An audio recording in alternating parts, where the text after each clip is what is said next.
Partnerem tego odcinka jest Dom Maklerski XTB. Zachęcam do otwarcia rachunku demonstracyjnego. Link w opisie. Otwierając konto demonstracyjne wspierasz rozwój mojego kanału. Dziękuję. Witam serdecznie dzisiaj po południu. Dziś szaleństwo na Forex. Frank, złoty, euro, dolar, jen i funt. To jest temat przewodni tego wpisu. Oczywiście na samym początku zachęcam do subskrybowania, dodawania komentarzy i dawania lajków, jeżeli uważacie, że te materiały niosą dla Was jakąś wartość. Zaczynamy, ale na samym wstępie informuję, że wszystkie materiały, które zostały użyte do tworzenia tego wpisu, pochodzą z dwóch platform: Xstation 5 i z platformy Bloomberga.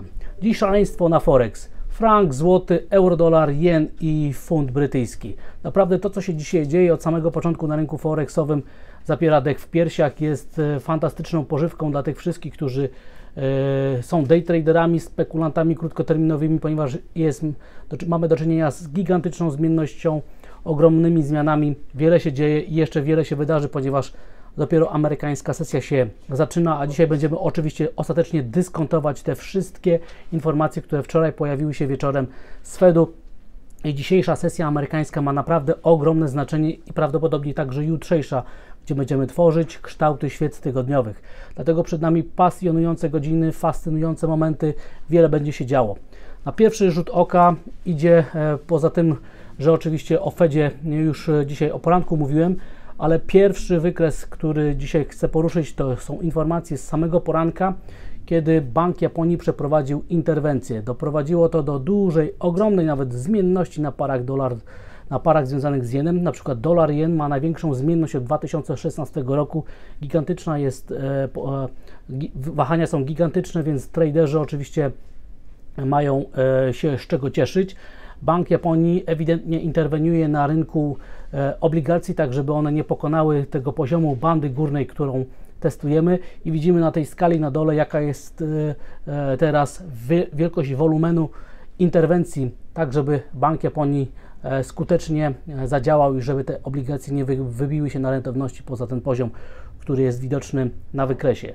Widzimy bardzo dużą zmienność na parach związanych z jenem. Tutaj wszyscy, którzy uczestniczą na tym rynku, się bardzo ucieszyli i oczywiście ci, którzy wcześniej dyskontowali taką możliwość, bo już od kilku tygodni opowiadam Państwu, że te poziomy to są poziomy, na których pod koniec lat 90. dochodziło do interwencji banku japońskiego. Część inwestorów otwierała pod to pozycje na strategiach opcyjnych. No i tutaj ewidentnie ci, którzy obstawiali takie scenariusze, są zarobieni i ta strategia przynosi owoce, jeżeli oczywiście dodatkowo będziemy świadkami presji na to, żeby jen japoński faktycznie zaczął się umacniać, a z takiego średnioterminowego punktu widzenia na wykresie widzimy wybijanie się teraz dołem, próbę przynajmniej wybijania się dołem z formacji trójkąta, i jeżeli zakończymy dzisiejszą sesję poniżej poziomu 141,50, no to będzie duża szansa na to, że spróbujemy nawet przebić poziom 140, który moim zdaniem jest kluczowy i bardzo ważny. Wykresy dzienne pokazują, że ten poziom 140 naprawdę ma duże znaczenie i dopiero jego pokonanie będzie oznaczało, że ta interwencja ma skutek, że jen ma nawet techniczny fundament, takie techniczne wsparcie ku temu, żeby liczyć na jego umocnienie, dalszą deprecjację, aprecjację, czyli umocnienie. I jeszcze chciałbym zwrócić cały czas uwagę, że to, co się dzieje na rynku jena japońskiego, wynika oczywiście z ruchu na obligacjach. Na tym, że amerykańskie obligacje są na coraz wyższych poziomach. No i oczywiście Bank Japonii musi interweniować na rynku japońskich obligacji, żeby podobny proces nie wystąpił na japońskich obligacjach. Dlatego ta interwencja przechodzi teraz przez rynek długu. Na co jeszcze chciałbym zwrócić uwagę, jeżeli jesteśmy przy jenie japońskim? To, że jen tak bardzo zaczął się osłabiać w tym roku, tak bardzo dynamicznie, powoduje tak zwaną wojnę walutową w krajach Azji Południowo-Wschodniej. W ogóle waluty azjatyckie bardzo mocno tracą i zaczyna oczywiście także tracić chińska waluta. I ta korelacja, którą widzimy między chińskim juanem a walutami krajów Azji, jest bardzo silna i wyraźna. Plus 82 to jest dużo, bardzo dużo nawet, ta korelacja jest bardzo silna Więc wniosek jest taki, że jeżeli faktycznie dojdzie do trwałego umocnienia jena japońskiego, to prawdopodobnie także i chińska waluta zacznie zyskiwać na wartości, prawdopodobnie także inne waluty azjatyckie. No ale oczywiście nie wolno zlekceważyć amerykańskiego dolara, ponieważ to co się dzieje na jenie japońskim jest pochodną oczywiście bardzo silnego umocnienia amerykańskiej waluty w ostatnich miesiącach, od samego początku tego roku, a zwłaszcza od rozpoczęcia wojny na Ukrainie. I teraz oczywiście przechodzimy do amerykańskiego dolara, który także cały czas powinien być bardzo ściśle monitorowany. Dlaczego ten amerykański dolar jest taki ważny? Ze względu oczywiście na bardzo dużą bliskość potężnych, kluczowych wsparć. Od samego początku sesji europejskiej widzimy próbę zanegowania tego wybicia, które wczoraj miało miejsce, i dzisiejsza sesja w Stanach Zjednoczonych ma nam ostatecznie dać odpowiedź na pytanie, czy wybijamy się na wykresach dziennych, czy też nie, i czy jest duża szansa, czy też mała na to, że to wybicie będzie przesunięte na wykres tygodniowy, bo na wykresie bardzo długoterminowym widzimy, że w okolicach parytetu poziomu 0,99, na tych poziomach, na których rynek konsolidował się w ostatnim miesiącu, przebiega dolne ograniczenie 8-letniego kanału spadkowego. Więc gdyby się okazało, że spadamy, że amerykański dolar cały czas się umacnia, że rynek dyskontuje jastrzębie posunięcia i decyzje Fedu, nastawienie na to, żeby dalej nawet dynamicznie podwyższać stopy procentowe, to oczywiście doszłoby w takiej sytuacji do dalszej presji, oczywiście na to, żeby wybić się z tego kanału, żeby rozpocząć następną falę umocnienia amerykańskiej waluty i oczywiście, żeby ruszyć do następnych wsparć, które są bardzo, bardzo daleko. Długoterminowe wsparcia naprawdę są oddalone w taki sposób, że można by liczyć nawet na ponad 10% dalsze umocnienie amerykańskiego dolara, co oczywiście miałoby także wielkie, fundamentalne konsekwencje dla wszystkich walut i wszystkich rynków finansowych na całym świecie. I teraz moim zdaniem warto zwrócić uwagę na ten rynek pieniężny, rynek, który wycenia, jakie mogą być stopy procentowe w przyszłości. No i na początku dzisiejszej sesji amerykańskiej widzimy, że grudzień jest dyskontowany na poziomie 4,28%, a szczyt cyklu podwyżek stóp procentowych jest przesunięty na maj i to jest 4,64%. Więc w porównaniu z porankiem w Europie mamy tutaj niewielkie zmiany, natomiast cały czas utrzymuje się to przesunięcie względem poziomów, które były wczoraj przed sesją amerykańską, i oczywiście to sygnalizuje nam cały czas, że rynek dzisiaj o poranku w Stanach Zjednoczonych cały czas wierzy w jastrzębie nastawienie Fedu i w dalsze dynamiczne podwyżki stóp procentowych. Nie zapominajmy także o tym, że Europejski Bank Centralny ma ponosić stopy procentowe. Na chwilę obecną rynek wycenia 225 punktów bazowych podwyżek stóp procentowych w strefie euro do maja i być może to nie będzie koniec podwyżek stóp procentowych. Widzimy na takim zbiorczym wykresie całego świata, gdzie banki centralne w tym roku podwyższają te stopy procentowe, i widzimy, że ta tendencja jest globalna. Tutaj rynek na całym świecie podwyższa te stopy procentowe i oczywiście ważne jest także to, że zmniejszane są teraz bilanse banków centralnych. Widzimy to zjawisko praktycznie na wszystkich najważniejszych bankach centralnych, na ich bilansach, i to jest bardzo zła wiadomość oczywiście dla giełd, zwłaszcza dla ryzyka, który musi oczywiście to uwzględniać, że nie ma tego tak zwanego taniego pieniądza w obiegu, który mógłby zasilać potencjalne dalsze hossy. Świat zmaga się z inflacją, dlatego te podwyżki stóp procentowych są praktycznie na całym świecie. Kolejne duże wahania były dzisiaj i są cały czas na franku szwajcarskim. Widzimy na euro do franka szwajcarskiego, jak bardzo frank szwajcarski zareagował dzisiaj osłabieniem na podwyżkę stóp procentowych o 75 punktów bazowych. To jest bardzo ciekawe, że wygląda na to, że wcześniej uwzględniał już taką podwyżkę, a teraz są sprzedawane fakty. Jeżeli euro-frank szwajcarski dzisiaj zamknie się powyżej poziomu 0,97, to moim zdaniem jest duża szansa na to, że tendencja przeciwko frankowi szwajcarskiemu będzie kontynuowana. Czy tak będzie? Zobaczymy.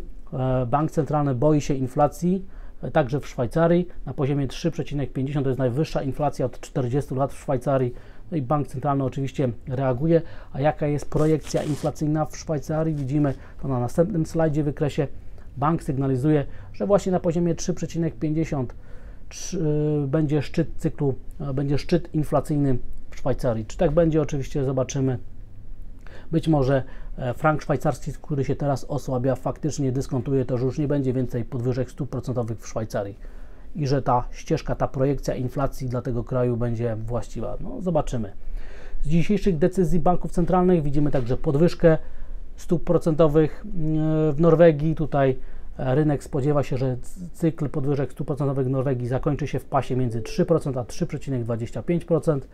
I oczywiście o godzinie 13 była także decyzja Banku Anglii w sprawie stóp procentowych. Podwyżka o 50 punktów bazowych generalnie była w cenach, widzimy to na wykresie, ale nie widzimy bardzo dużej, dynamicznej reakcji na funcie brytyjskim, chociaż oczywiście jakaś reakcja jest i może się pojawić cały czas. Na euro do funta brytyjskiego kluczowy poziom, jak widać na tym wykresie, to jest 0,8720. To jest miejsce, gdzie przebiega średnia dwustosunkowa na wykresie tygodniowym i naprawdę, jeżeli funt brytyjski będzie cały czas względem euro powyżej tego poziomu, zwłaszcza na zamknięciu jutro podczas piątkowej sesji, to będzie to sygnał, że rynek cały czas nastawia się na to, że funt brytyjski będzie tracił na wartości. I to jest bardzo ciekawe, że stopy procentowe idą w górę, mają być bardzo, bardzo wysoko, nawet wyżej niż w Stanach Zjednoczonych, a funt brytyjski się osłabia. Dlaczego? Prawdopodobnie jest to związane z tym, że tutaj rynek prognozuje dla Wielkiej Brytanii długą recesję.